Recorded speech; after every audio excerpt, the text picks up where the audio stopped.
Most entrepreneurs start a business because they want more freedom.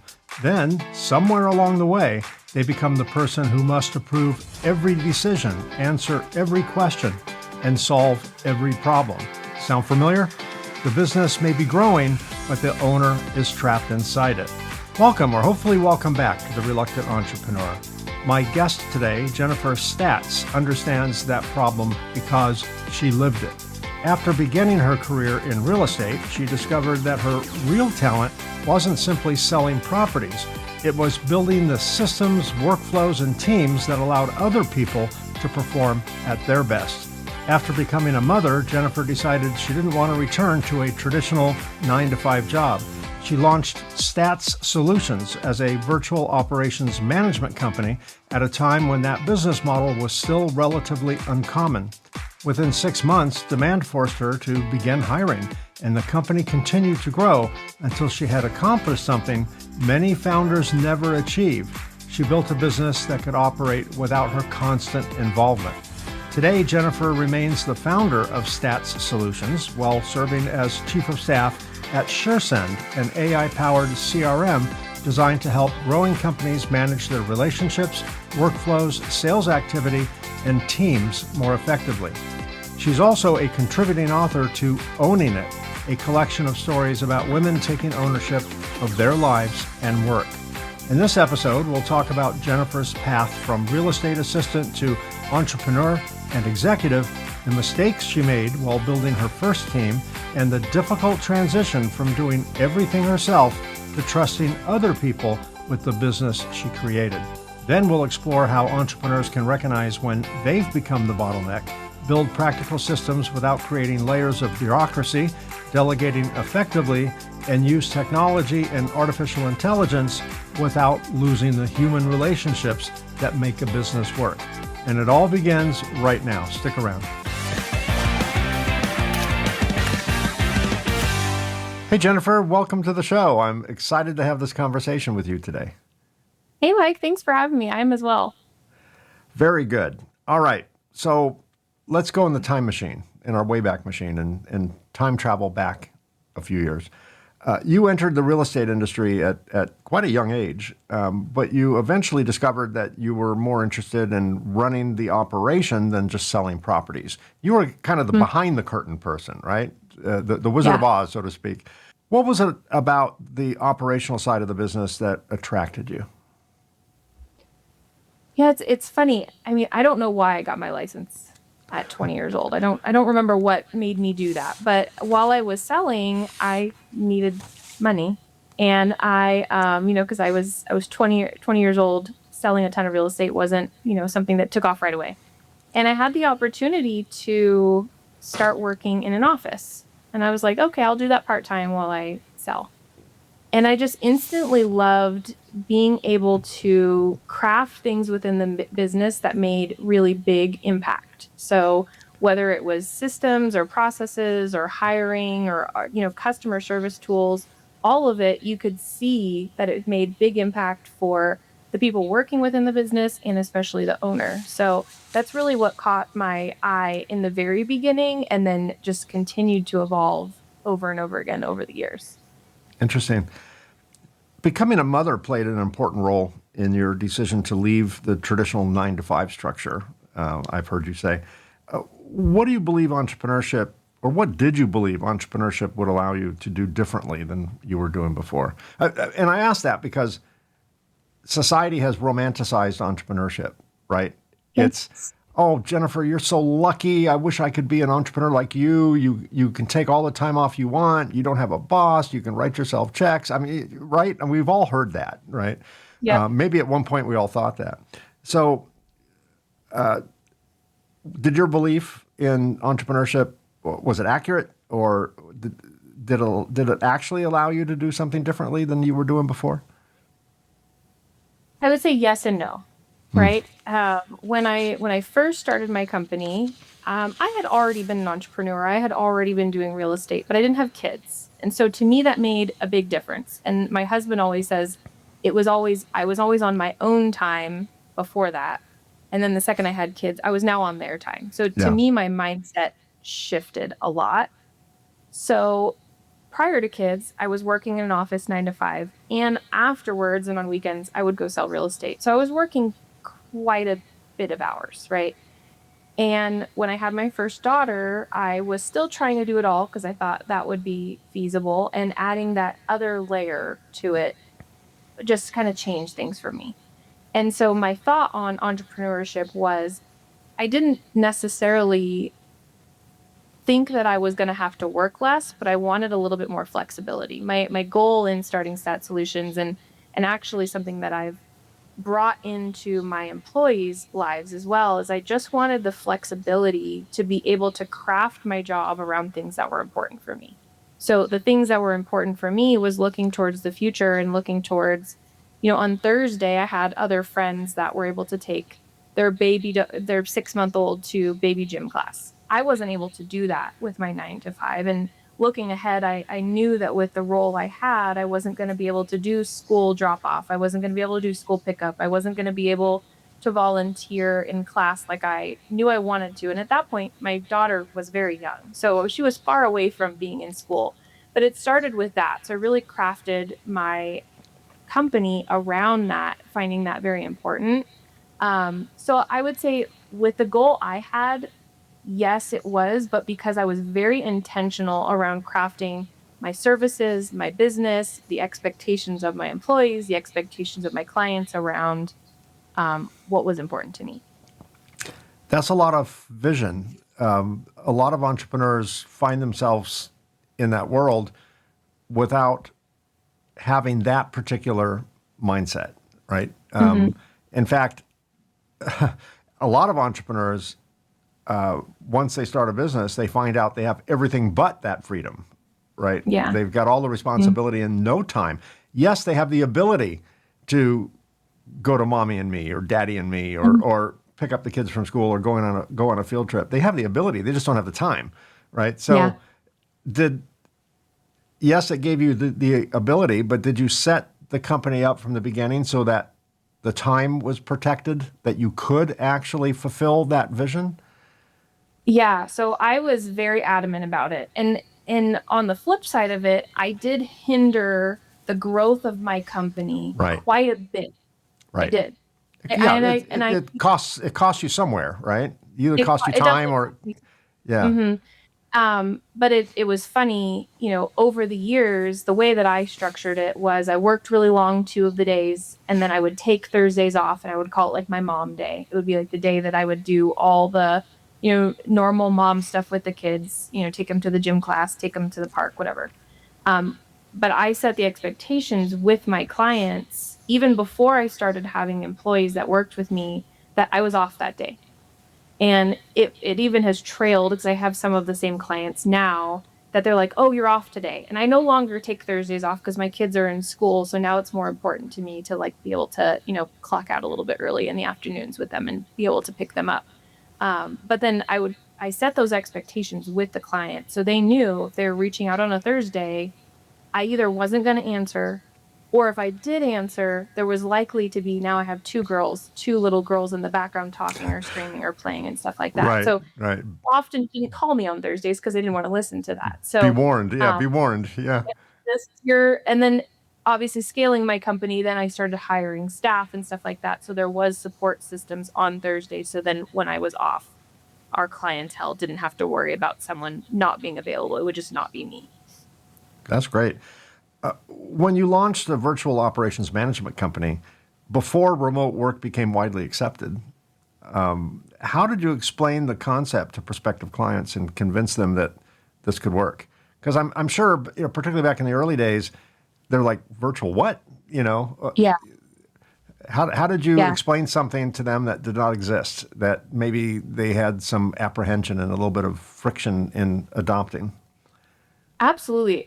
It definitely was an interesting conversation because this was pre-COVID. This was pre-Zoom being normal. This was pre all Right. those things. So, when I started taking clients on, it would be like a team meeting could consist of me being on speakerphone in the middle of the conference table. So it took a lot of buy-in to get them to be like, oh my gosh, this virtual operations manager could lead my remote team from a different state. and to get the buy-in of their employees and their teammates at the same time was a big push.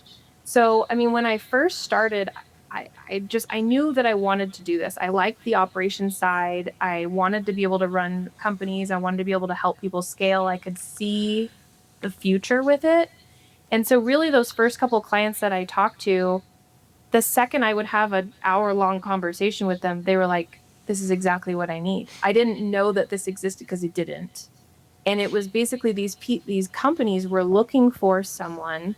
They didn't have to hire someone full time. They didn't have to train someone. Like I knew what I was doing, and when I first started, it was just me. So these entrepreneurs were going, oh my gosh, I can hire someone experienced for 10 hours a week versus 40. So the cost was quite low.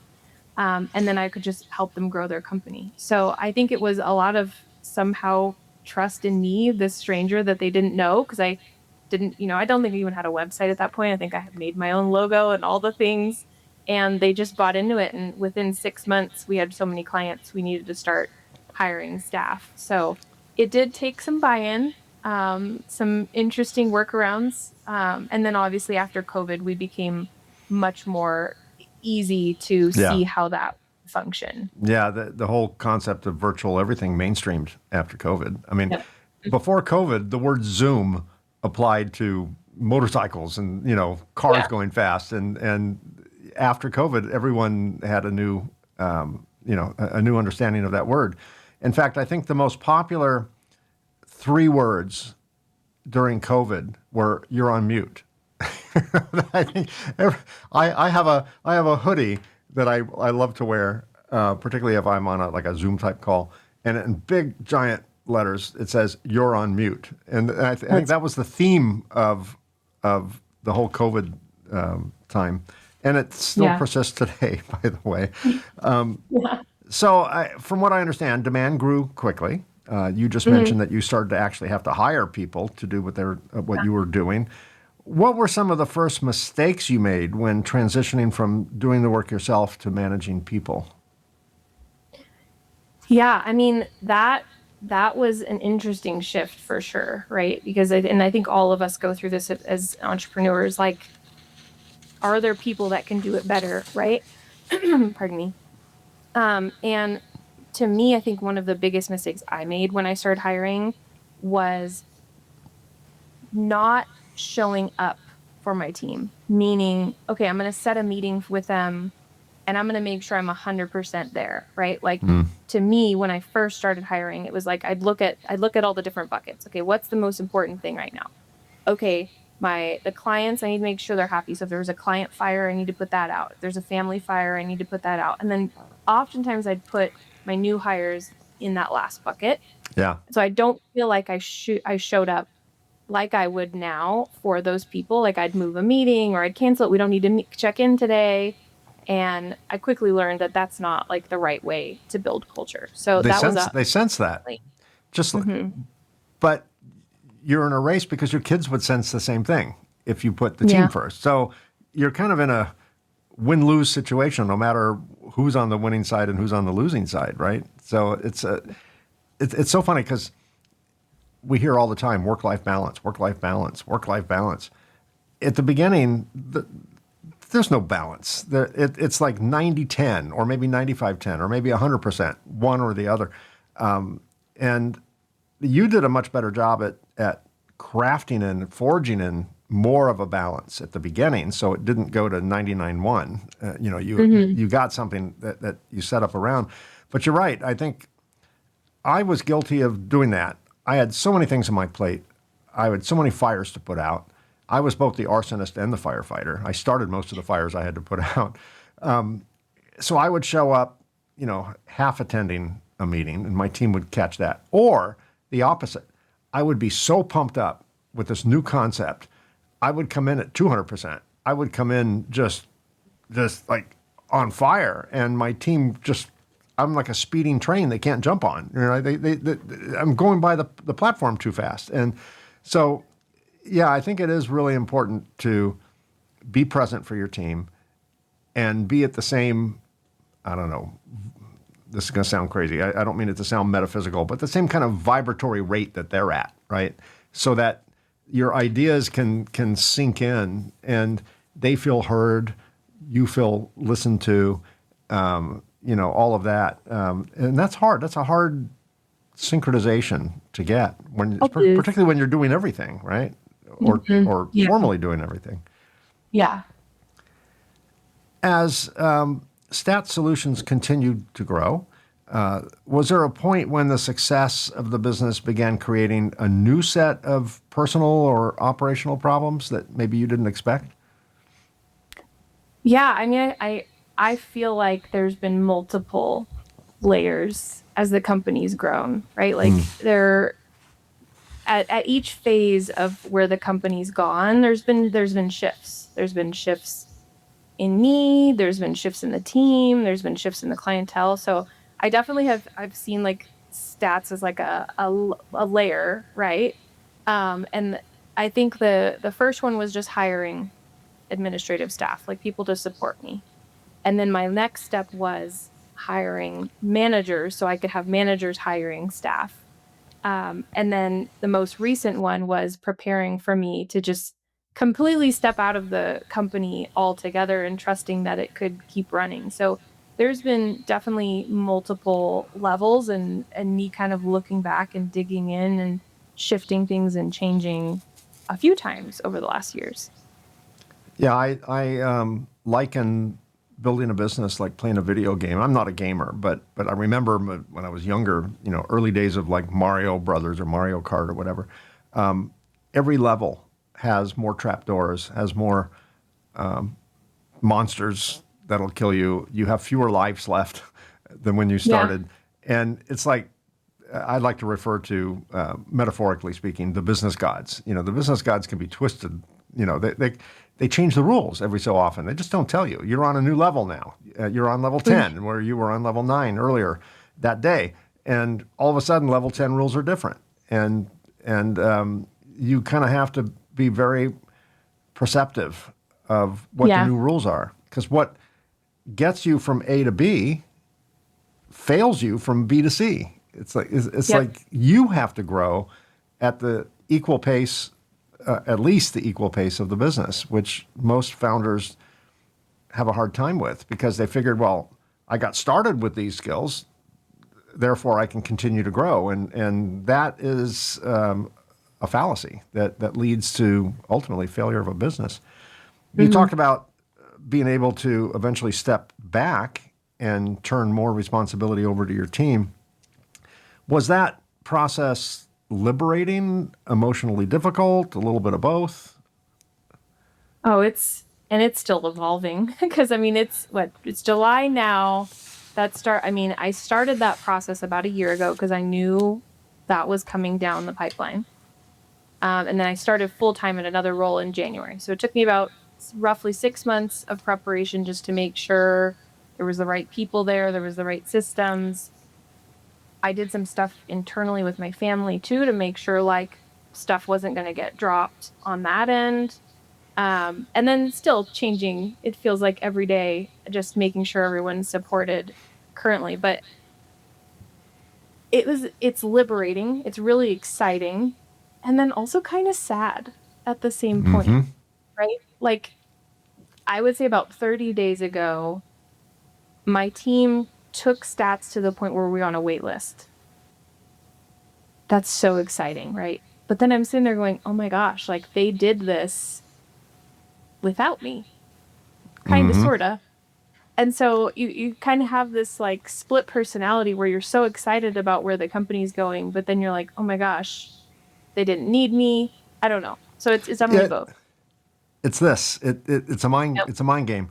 I am at the point in my career where my team pays me to stay away, which has a very high ROI attached to that, and they have a love of the detail. I'm not a detail guy. I'm a conceptual guy. I invented, designed all the products we sell today. We're in the tech world. And that all came from this crazy brain.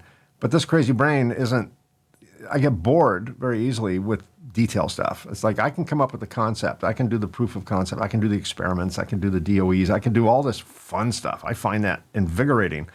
The detail, boring. And when you don't enjoy something, you just, you sabotage yourself. You just don't do a great job at it. My team, on the other hand, all they love are details. They could care less about the conceptual stuff. They love the details. They love the optimization, the efficiency, we have a factory, we build equipment, and they love the logistics and the supply chain and the HR and sales and service. And I'm just like, just leave me in my mad scientist laboratory to create, right? So I thought, great, if they can do it, I don't have to. All I do now is what I love. But it does play a game with your ego, because I had a pretty strong ego when I started the company 34 years ago, like major. Thankfully, because that's what got me to start the company when I probably shouldn't have. I had no business starting a company. But I thought that ego was at bay. I thought it was at rest until I decided to kind of step out, turn day-to-day operations over to my team, and just be the cheerleader in the corner. Yeah. And it was a bit of probably a good year or year and a half, maybe 2-year metamorphosis, because I'm the most optimistic person in the world. I just, I see a glass half full, great, it's half full. I see a glass half empty, great, I have an opportunity to fill it. There's no bad scenario for me. And it messed with my head. My wife even said, Mike, we've been married for 40 plus years. I've never seen you down, ever. Is everything okay? Are you dying? I'm like, kinda, kinda, yeah. Not literally, but it feels like there was a death in the family, and it was my role. It became my role at the company became my identity, which it shouldn't, but it did over all those years. And when I no longer needed that identity, or when that company no longer needed me, it felt like a loss. And that feeling's gone now. Now, I enjoy what I do. I haven't given it a second thought since I finally got out of my own way and cleared my head up. But it does mess with you, and well beyond just the traditional trust issues. Can I trust them to make the right decision? It's a strange feeling when the company reaches new heights and you weren't quite at the helm. You're not at the, steering the ship at that point. You're guiding it, but you're not. I don't know. It's different, but Yep. it's a journey, and I got through it. And it sounds like you're pretty much through it, or at least a work in progress. It's a work in progress. I had some really great people already within the team that we promoted last year, so that was helpful that it wasn't brand new people. But yeah, I could definitely feel the ego thing where I'm like, oh wait, what are you guys doing? And I talk to my husband every night about what I'm seeing, what's happening. And he asks me deep questions and all of those things to see where is that coming from, and why are you getting frustrated with that? And I'm like, I guess I don't know. It's just because I'm not hyper involved. But luckily I have other big projects to work on, so I'm not it sounds like you were just kind of left to your own devices. I have other things to focus on, so that's, I think, probably been the saving grace here. Yeah, distraction is amazing. Yeah. How can an entrepreneur recognize that they've become the primary bottleneck of their own company? So obviously with us running so many different companies, this is a major question that I've asked myself, but I also ask all of our clients, because oftentimes they're coming to us because they're the bottleneck. They're trying to figure out what's happening. Why am I here and I can't get here? And why do I get here and then I come back down here? And oftentimes I ask, what happens when you go on vacation for 2 weeks? Does the company keep running without you? Does everything just stop? Does everything just burn to the ground? Are you not able? Are you the person that goes and sits in the hotel room while your family's out at the beach because the company can't do anything without you? You're the bottleneck. That right there is going to tell you that you're the problem. Yeah, that's for sure. And I was the guy in the hotel room or in the cruise ship cabin while everyone's out at the toga party in Athens. Quite literally, that was me. I'm not exaggerating that story. Entrepreneurs are frequently told that their first step toward freedom is hiring an assistant or a virtual assistant. Get someone to help you.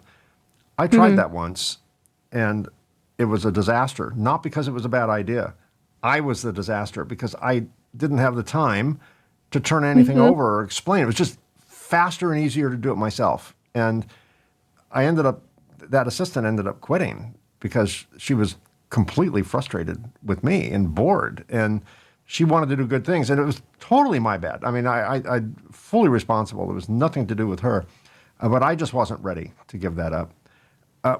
Why does the relationship often fail when the owner hasn't first created clear processes and expectations? And, why did it failed for me? Because I just wasn't in it. I didn't have the time. Well, my head said I didn't have the time. I didn't make the time. But walk me through that whole dynamic where it's what makes it successful, what makes it unsuccessful. Yeah. This is such a common thing that I see happening. I mean, it's so common. I would say it almost happens to every entrepreneur. If it doesn't, you're probably an anomaly. Yeah. And it can mean, a virtual assistant. It could mean your first like in-person hire. It could mean whatever. But I think it's all the same. First, are we as the entrepreneur, if this is our first hire, are we ready for that person? Meaning, do we have the systems? Do we have the processes documented? Do we have the time for that person? And like I said earlier with my biggest mistake, like that was my mistake because I wasn't setting enough time for that new person to come in. Okay, yeah, I think I have the systems, they can do the job, blah, blah, blah, but like, am I setting a time every day or once a week or whatever to check in with them? How are they doing? Do they have questions? There are so many times where the teams and the brokerages rerun, they're like, okay, I'm ready to onboard 10 agents. And I'm like, okay, are we ready for that? Like, do you have the onboarding set up for you? Do they have the systems? No, we'll be fine. No, you won't be fine. You need at least like a basic checklist of what you need to walk them through. Do they need emails? Do they need passwords? All of those things. Because if you don't have that, like you found, Mike, like it's not always that assistant just wants to show up and get paid. Like they want to show up, they want to do a good job. They want to know how to do what they're doing. They want to be able to do things without you delegating 50 things every morning or showing up on a meeting and dumping a bunch of stuff on them. Like they want to know how to do their job too. And I think that's where a lot of us as entrepreneurs think, well, I'm paying them. Who cares? They're going to get a paycheck next week. That's not how that assistant feels, whether they're a virtual assistant or whatever. They want to do a good job more often than not. And so if we're not ready for them to start, we don't have some of those systems or even we don't know how to work with someone, oftentimes happens as well. Like we're so used to doing things on our own. Are you ready to work with someone? Are you ready to delegate out? A lot of times we're not even mentally ready because we're just like, oh my gosh, no one else could do this but me. And so it's not like an instant band-aid fix to just have a body there. Like you need to be mentally and ready with your processes as well. Yeah. You've recommended what you call the yellow pad technique, where an owner records everything consuming their time and then determines what should be automated, delegated, eliminated, or retained. Walk us through that process. Yeah, it sounds funny, right? Because like how many of us actually have yellow pads anymore? But my I know, dad right? always used growing up, and that's just where my mind goes. But oftentimes when I'm working with a new client and maybe they've hired before, maybe they haven't, maybe they just don't know how to, delegate out to like a virtual manager, right? Like that's a weird concept for them. I'll tell them to just, it doesn't have to be yellow pad. It could be sticky notes for all I care, but whatever's on their desk, I just want them for like a week or two to write down everything they're working on. Because us as entrepreneurs actually don't realize what we're doing on a day-to-day basis. Like we just kind of do things and things get done, and it could be a 30-second task, it could be a 2-hour task. We're not even thinking about what we're doing. So if you sat there for 2 seconds right now and go, what do I do all day? You probably are like, oh my gosh, I do like nothing. So what I usually tell our clients is like, every single day while you're working, I want you just to jot down things you're doing. So I check the invoices, I send out invoices, I follow up in the CRM, I do my bookkeeping, I schedule out some social media.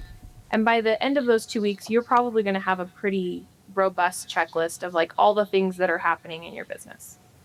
And then from there, you can start to spot, because that's another mistake a lot of us make, is we just hire someone and are like, oh, yeah, well, I do the bookkeeping, the marketing, the SEO, the product design, all of these things. So someone else can do that too. That's a huge mistake. You need to find the right person for the right job. And so I'll often say, okay, look at this. Okay, great. Let's look at some jobs that we could hire out for. Maybe you're not ready to give away bookkeeping or anything like that because you're not ready for that. So let's look at the marketing. Okay, what kind of marketing tasks are you doing on a day-to-day basis? And that's not something you're good at. It's not something you like to do.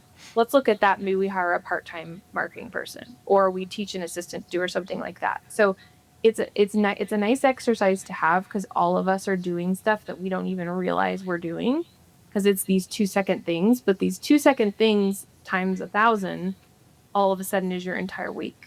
So I'll do that exercise with most of our clients if they're struggling to kind of get things off their plate. And then I do this exercise as well with myself when I start feeling a little overwhelmed. I'm feeling like there's just too much on my plate. I look at it not only in my business life, but I look at it in my personal life. And I look at like, where can I delegate or automate or streamline something I'm doing and get a little bit more time back? And then you can choose to do with that chunk of time you just got back. You can choose, do I want to go work out? Do I want to work more? Do I want to do these other things? And it makes it a little bit easier. Yeah. My next question is about standard operating procedures, SOPs, and it makes me laugh when I even think about the term SOP, the acronym SOP, because for the first several years of the company, I didn't even know what an SOP was. If someone said an SOP, I'd go, "What's a SOP?" I have no idea. Everything was tribal. I did everything, and then eventually someone would come along and join the company and look at what I did and copy what I did, and it's like in the days before digital imaging, when everything was just photocopy. If you take a copy of a copy of a copy, it degrades, right, and to the point where it's not recognizable. That was how our tribal thing was. It was the old game of telephone, and everything just kind of got worse as one person taught another, taught another, taught another. And then eventually we discovered, what an SOP was. So the term standard operating procedure, or SOP, can make a small business owner imagine a massive corporate manual, right? I think that's one of the reasons I may have resisted it, because I'm like, we're not there yet, right? What is the simplest, useful version of an SOP, and how should it evolve as the business grows? Yeah. I think most of us as entrepreneurs, and I don't know if it's because where most of us worked. I know I worked at like a FA repair station for a while, and like our manual was pretty in depth. And so like the thought of drafting that for my own company gave me the ick. Like I didn't want to touch it. And I think that's Yeah. that's what most of us think, right? Like you think of an SOP and you're like, no, I'm going to have to sit down and I'm going to have to write this entire policy manual, and it's going to have like an appendix, and it's going to be just this awful thing. And I usually say that doesn't need to be the case. It could be eventually, it could be this really huge company that's something that's completely necessary. But I would say, just to begin with, if you're a solo entrepreneur and you just want to create your first SOPs, do it as simple as you possibly can. If you are a writer, write it out. If you feel more comfortable on video, create a quick Loom or something like that. Like, it doesn't need to be this insane, in-depth SOP. It can be eventually, but at least just get it out of your head. Now you have your first SOP, and then you're more likely to do it, right? And there's so many tools now with AI and all these things. It can make it way easier than it was before. But at least get it out of your head. Now it's written down. Now that first person that does it, maybe they follow your SOPs, they have questions, it wasn't as clear, because it's not going to be perfect the first time. Like, it is not. Have them redo it in a better way, right? A more clarified way. Maybe if you did a video, maybe they write it down, or vice versa. So I like to make it simple, whatever I'm willing to do or the person's willing to do, get it out there, document it, and then move on. You can always, edit those SOPs more Yeah. in the future. Yeah, it's really a living document, right? It morphs over time to match the needs of the company and it also morphs to match the capabilities of the team, right? As Yeah. you hire a more capable team, maybe the documentation can go a little deeper down the rabbit hole, things like that. Yeah. Delegation is always a big issue with entrepreneurs, and it requires more than just assigning tasks. Me say, Jennifer, do this. Okay, that kind of fits the minimum description of delegation, but how does an owner transfer responsibility and decision-making authority without either micromanaging the employee or abandoning them? I can see both sides. I've probably done both over the years. We all have, right? You're like, do this thing and I don't want to deal with it, so just get it done. I think it starts with good systems. So if you're really going to start delegating things out, how can I create a good system so everybody shows up on a Tuesday and they know exactly what piece of the puzzle they're supposed to be doing, right? If I don't have a good system around how the business runs, it's going to be much harder to delegate some of these tasks out. It's going to be much harder for you as an entrepreneur to not micromanage. So like if you don't have a good system or a good CRM that everybody shows up on a Tuesday and knows exactly what they're supposed to be doing, it's going to be much harder because I have a lot of clients that like have no project management system, no CRM. And they're like, well, I can't figure out why my virtual assistant doesn't do this step. And I'm like, but how do you just on a high level look at this project or look at the customer service experience and how do you see when they're supposed to be doing it? Well, I can't. I'm just trusting that they know what they're doing. And I'm like, yeah, but then you are going to micromanage. You're going to constantly be asking that person, did you do that? They're like, yes, I did it. But you don't have a good system so everyone can work together. So, I would say start with delegation. Then you hire the people to the tasks and the role that they're supposed to complete that job. And then it's going to take trust, right? It happens a few times. You understand they know what they're doing. You can back off. And then a lot of times people are going to do a better job when you're not micromanaging them because they know Yeah. it's 100%. They can own that role. They can own those tasks. They know that you're not going to probably just jump in and do it for them, but they do know that they're accountable for it. So when you follow up the following week and you go, why has this task been dropped 5 times? They have no excuse because it's a solid system. Yeah. I did notice right up till today, actually, my business, as I mentioned, has been around 34 years. If I go into the office today for a social visit, I can change the vibe. Not better or worse, but I change the vibe. So if I go onto the production floor in the factory and I walk around and start talking to the team, sometimes they get a little stiffer. Sometimes they're a little guarded. At one point, this is several years ago, every time I walked into the factory, someone would whistle, some definite, and I never paid attention to it. And probably it took a few months, and I'm like, are they signaling that I'm on the floor? Kind of like officer on deck kind of thing. So I intentionally went back into my office and 10 minutes later walked out and heard it again. And I confirmed it. Oh my God, that's me. That they're talking about me. And so I think you talk about not micromanaging. I think that when a business owner is, looking over their shoulder and explaining stuff, that can be, whether it should be or not is a different story, but that can be intimidating. And I find that people work better when I'm not right there because they're relaxed. They're not trying to impress the boss or, get all tongue-tied and overly conservative with ideas. They take more risks in a good way, when I'm not around. And yeah, I think there is a danger in micromanaging particularly as an owner of a company, as a founder of a company, because the owners may not realize it, but I'm pretty certain there's a ripple effect when they step into the pond. And Yeah. it may not be bad, but it's different when they're there. Mm. And in some cases, it might produce better results. In some cases, it could hinder the team, but it does change it. At least that's been my experience. Let's Yeah. talk about SureSend. We mentioned earlier in this episode that you have both the company you own, Staats Solutions, and you are in a role at a company. And I love the title of the role, but I've never heard it applied to a corporate world. I've heard it applied to the White House several times. You are chief of staff at SureSend. Yeah. I don't know. I mean, if I overanalyze it, I would think, okay, she's HR, chief of staff. But I have a feeling it's more than that. So tell me what chief of staff is first for you. Yeah, it's not HR.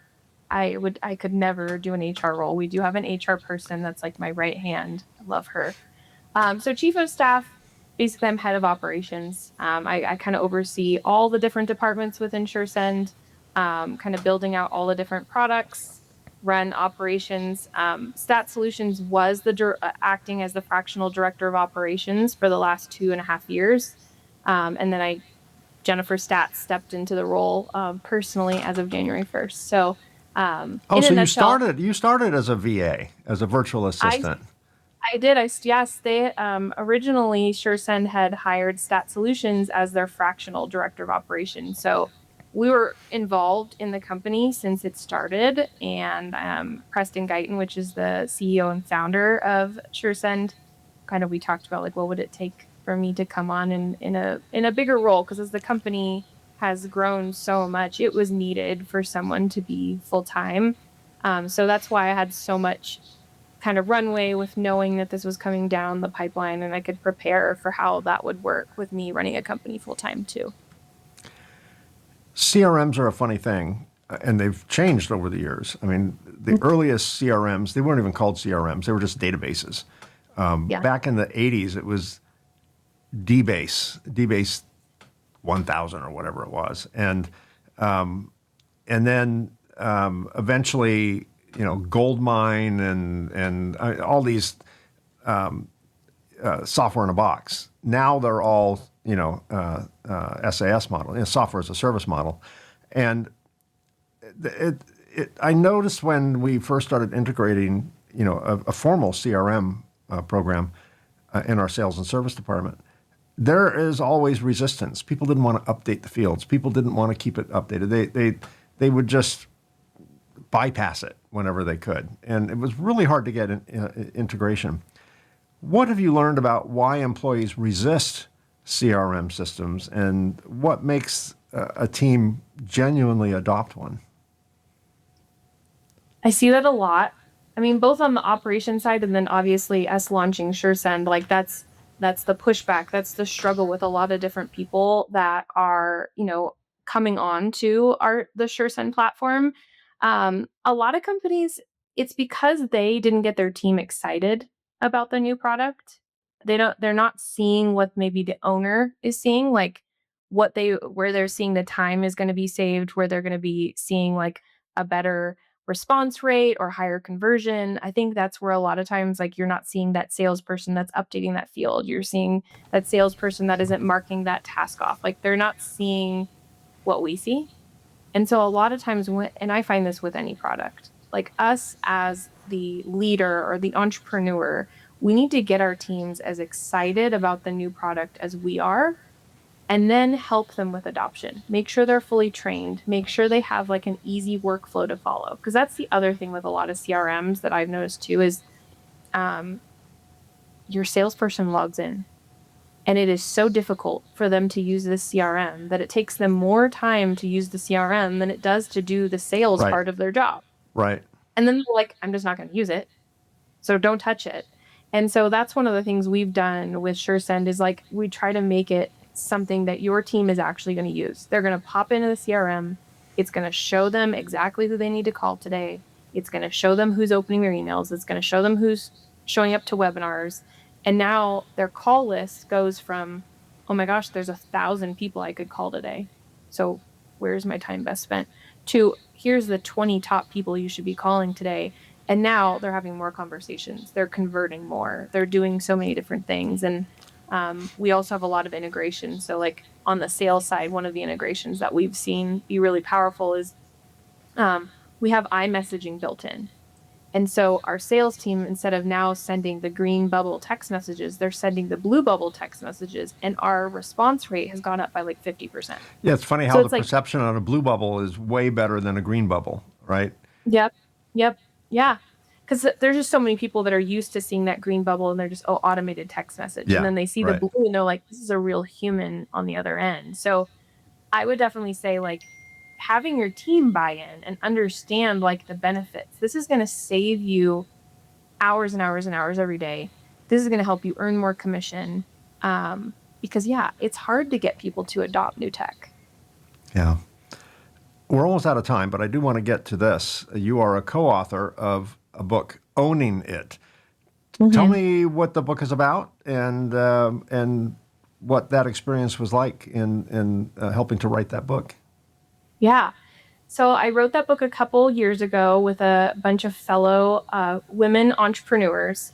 And it was really just talking about owning our lives and our business, right? And that to me, when we chose the title of the book and what we were going to write about, really just resonated with me because in this book I talk about my entire entrepreneurial, like why I chose it and really owning my life and my schedule and what I wanted to do with it. So it was a really exciting, it's a short read from me, but it's a bunch of different entrepreneurs talking about the same things and how they really owned their journey. Awesome. And the last question I have is about success and your definition of it. How, early in your career, maybe when you first started Staats Solutions, maybe even before that, how would you have defined success? And how do you define it now? I think in the beginning, I probably would have defined success as some sort of numerical value. When I earn 100, 200, 300,000, when I become a millionaire, that's probably where I would have originally said that's what success means.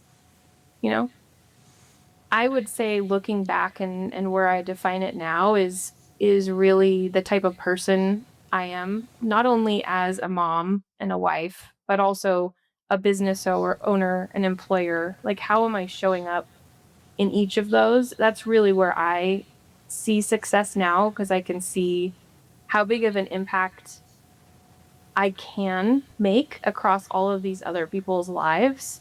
And so that's really how I would define success now. Do you think your girls will follow in your footsteps and become an entrepreneur or take over your company?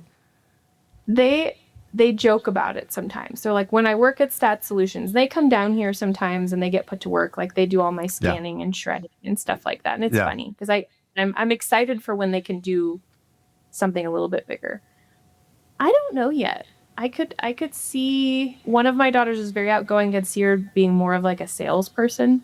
And then I could see one of my daughters being like more analytical and being like more of an ops person. I don't know yet. I'm gonna urge them to do something else, and if they happen to fall into what I'm doing, then great. Yeah, when my daughter graduated college, she wanted to come work with me, and she had done internships and stuff. I was always her summer vacation job. Spending money, and I told her no. Not because I didn't want to work with her. I was desperate to work with her. But I didn't want her to knee-jerk into like the family business, right? Yeah. It's a big world out there. Do something big. I'm always here. Yeah. You always have a space here, but give it a year. Do something else. Give it a year. And then if you still want to come work here, hell yes. Yeah, absolutely. No doubt. Yeah. And she did. She got recruited to an insurance company and worked for a major insurance company for about a year and a half. And then she and I met for lunch, and she goes, "Dad, I'm ready. I want to come in." Like, I'll never say no to you twice. And so she came, and she brought a dynamic that I did not that I had not experienced up to that point. I'd be sitting in a room, and I'm exaggerating a little bit just to make a point, but it's kind of like this. I'd be sitting in a room and I'd come up with an idea, and my team, it's an all hands meeting. My team would be like, "Oh, Mike, that's a great idea. Oh my God, no wonder you're the owner. You're so smart, Mike. Mike, are you losing weight? Mike, you just get a haircut? You look great today." And I was like, "Oh my God." And then I'd get to my daughter, and she would never call me dad at work, and she didn't like to call me Mike, so she'd call me MK. She'd go like, "MK? That's the stupidest idea I've heard all day." And I'm like, that's what I need. I want to hear that. And I'm exaggerating a little bit, but she was like, no BS. She wasn't trying to impress the boss, because I'm her dad, right? She's not trying to impress me. But it was just pure truth, as opposed to like the emperor's new clothes, right? It was just pure truth. And then she got her MBA while she was working with us. And then she had her first child, our first grandchild, and she went on maternity leave. And that was 14 years ago. And then she had her second child, our second grandchild, and she went on forever maternity leave. She's now a school teacher at their school, which I'm so happy about. But I miss her desperately. So, because she was great. I could just be authentic with her. I knew she would be authentic with me. She wasn't worried about getting fired. She would just shoot straight arrows. And there's something to be said about that. But there's also something to be said with encouraging your children to do big things, whether that's with you or whether that's something else, but not limited by that. So it's, as much as I wanted it, I didn't want to like overly encourage it, and I didn't want to like overly discourage it. It was a funny position when they get old enough to actually make that decision. You want to protect them and encourage them all in one. I can tell you at 65 years old, my daughter's 43, parenting never ends. I mean, from her standpoint, parenting's over, years ago. Yeah. But the concern, the vested interests never ends, right? It's always there. Well, to my audience who would like to get more information on Staats Solutions or the book, and I think you have a podcast, I believe, too. Is that correct? I've seen you online.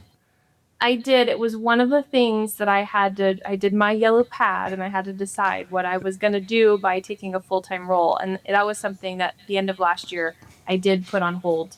But there is still, if you want to check it out, we have a couple years worth of podcast recordings. Yeah. If you want to look at the Life and Listings podcast, you can find Owning It on Amazon or anywhere like that, and Kindle or print.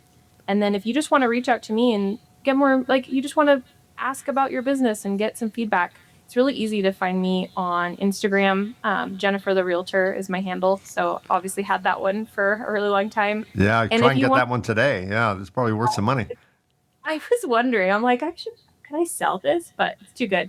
And then if you want to try a free trial of SureSend, you can go to suresend.ai, give a CRM a try. We're industry agnostic, so you can build it however you want to run your business. And for those that like what Jennifer just said, if you're watching this on YouTube, right down here, right where below me, it says see more. Click that, and all the URLs for everything we're talking about, including links to the book, links to the archive episodes of the podcast, links to SureSend, links to Staats Solutions. There's so many ways to find Jennifer. All of those will be archived in the show notes. If you're listening to this on your favorite podcast app, when it's safe to do so, don't do it while you're driving, because we don't want to lose any subscribers that way. When it's safe to do so, go to that podcast app, look at the show notes, and all that contact information will be there as well. Jennifer Staats, thank you for the generosity of your time and sharing your entrepreneurial journey and your best practice business savvy with me and my audience. I really appreciate it. Yeah, thanks so much for having me. Yeah, it's been great. Well, I hope our paths cross again someday, and continued success to you. Absolutely. Thank you so much. Thank you. Okay, here are some final thoughts.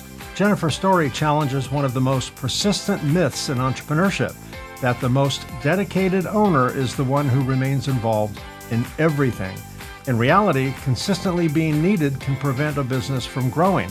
When every decision, customer question, and operational detail must pass through the founder, that founder hasn't simply created a business. They've created another job, often one with longer hours, greater pressure, and fewer boundaries. Building systems, documenting processes, and delegating responsibility aren't signs that an owner cares less. They're signs that the owner is building something capable of surviving, growing, and creating opportunities beyond one individual. Perhaps the real measure of entrepreneurial success isn't how much the business needs you. It's whether the business can continue delivering on your vision even when you're no longer standing in the middle of it. Now, that's a wrap. Thanks for being part of our Reluctant Entrepreneur family. We've been very busy recording future episodes with fascinating guests, so be sure to subscribe to get notified when new episodes drop. If you're an entrepreneur or know someone who would make a great guest, of course, we'd love to hear from you. Visit reluctantentrepreneur.podcast.com, where you can apply or recommend a guest or just learn more about the show. And don't forget to check out my newest series, Reluctant Lessons When Businesses Go Wrong. On this series, we dig into high-profile business failures and the story behind it all. We've already profiled several companies with many, many more on the way. As it turns out, there's no shortage. Check out Reluctant Lessons right here on this channel. And if you're interested in my book, The Reluctant Entrepreneur, Anatomy of a Business Startup from Uncertainty to Unstoppable, it's available in paperback and Kindle on Amazon and as an audiobook on both Audible and Amazon.